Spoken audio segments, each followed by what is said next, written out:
अरे बीच में हमको बुखार न था जी। मध्य प्रदेश में दूसरे तरह का अगर गठबंधन होता तो परिणाम दूसरा भी हो सकता था। मेरे को पता नहीं है, मेरे को जानकारी नहीं है। अरे बीच 5 राज्यों में आए चुनावी नतीजों ने बीजेपी में एक अलग जोश भर दिया है, तो दूसरी तरफ देश के सबसे बड़े विपक्षी गठबंधन यानी कि इंडिया में दरार भी डाल दी है। 5 राज्यों में आए नतीजों के बाद से विपक्षी गठबंधन में एक बैठक का आयोजन किया गया, जिसमें गठबंधन के घटक दलों ने दूरी बनाए रखी, जिस कारण इस बैठक को कैंसिल तक करना पड़ा और गुपचुप तरीके से मल्लिकार्जुन खड़गे के आवास पर एक बैठक का आयोजन हुआ, जिसमें 2024 में होने वाले लोकसभा चुनाव की रणनीति पर बातचीत की गई। वहीं जब दलों से पूछा गया कि क्यों बैठक में शामिल नहीं हुए, तो सुनिए उनका क्या कुछ कहना था। तो जैसे ही होगा, अब आजकल न्यूज छप रहा था कि हम नहीं जा रहे, अरे फालतू बात है। अरे बीच में हमको बुखार न था जी, तो उसके चलते उसी बीच उनका खबर आया था, हम कह दे कि नहीं और लोग जाएंगे, इनके बारे में कहे ये भी रहेंगे और सब लोग रहेंगे इधर से। अब बाद में जब आगे होगा तो हम नहीं जाएंगे, कहीं सब संभव है जी। हम तो चाहते ही हैं कि तेजी से सब लोग करे काम, और अलग अलग राज्यों का हम आपको बता देते हैं।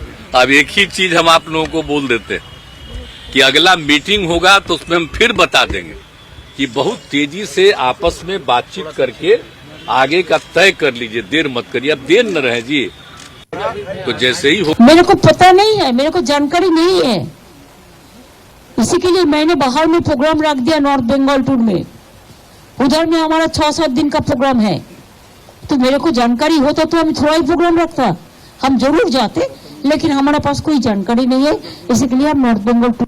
तो बैठक को लेकर ये तो सफाई दी बिहार सीएम और बंगाल सीएम ममता बनर्जी ने, लेकिन वहीं देश के सबसे बड़े राज्य यानी कि उत्तर प्रदेश के विपक्षी पार्टी समाजवादी पार्टी के अध्यक्ष अखिलेश यादव को भी आप सुन लीजिए कि उनका इस पर क्या कुछ कहना है। जो परिणाम आए हैं, आने वाले समय में इससे इंडिया गठबंधन और मजबूत होगा। देश की जनता भारतीय जनता पार्टी को हटाना चाहती है।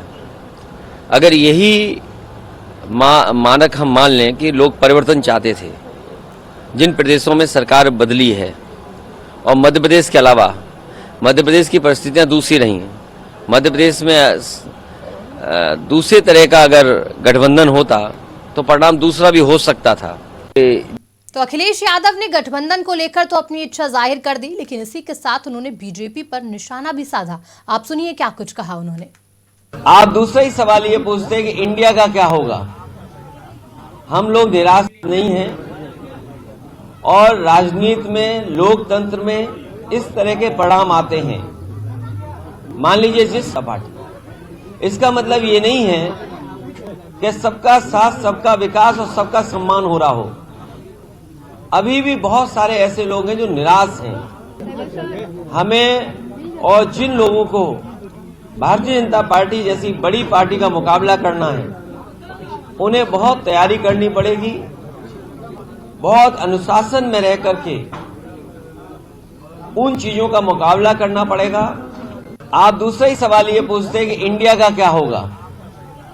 हम लोग निराश नहीं हैं, और राजनीति में, लोकतंत्र में इस तरह के परिणाम आते हैं। मान लीजिए जिस पार्टी, इसका मतलब ये नहीं है। तो 2024 को लेकर मोदी सरकार को साल 2024 के लोकसभा चुनावों में हराने के लिए कई विपक्षी दल एक साथ आए।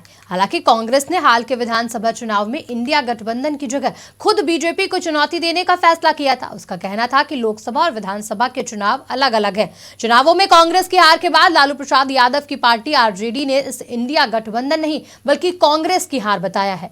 बहरहाल कांग्रेस की हार के बाद बयानबाजियों का दौर जारी है, और इन बयानों से विपक्षी गठबंधन में साफ फूट दिखाई दे रही है, क्योंकि हर दल सिर्फ बात कर रहा है तो सीट बंटवारे की।